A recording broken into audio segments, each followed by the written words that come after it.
Mga ka-idol, ano lang ngayon, tatlong parlino na lang kakabit namin sa ibabaw. At makapagbubong na kami bukas. Yung yero kung darating yung yero. Kaya siya mga ka-idol. Nakaporma na. Yan.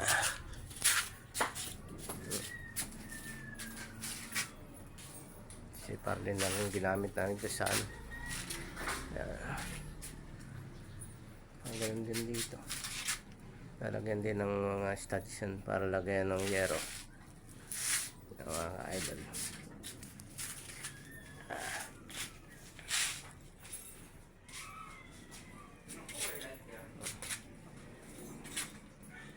Kailan ba darating yung yero? Ha? Kailan darating yung yero? Pagka ito. Siguro. Wait. Pasok siguro yun. Alam, babukas makapagbubong na tayo yun kung ano. Ayun na lang naman papalitan natin yun sa baba. Babaklas pa pala tayo nito. Ito, harap pa. Hmm. Tanggal po na ito. Pagka yung nabuo na natin doon. Pagka narangan mo yun, no? Alam. Arangan.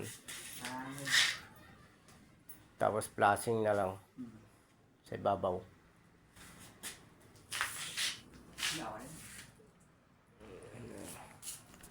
Konting-konti na lang. Makakapagbubong na rin. Sino magpapalitada nito? Ikaw, marunong ah.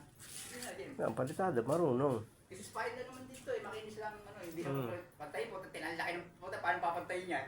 Buti kasi. Ang laki niyan. Spine lang yan. Meron mo tingnan mo ang itsura ng pader na yan. Nakaganon. Gumanon siya. Spine lang yung mga ano, mga yan. Ayan. Yung mga butas-butas.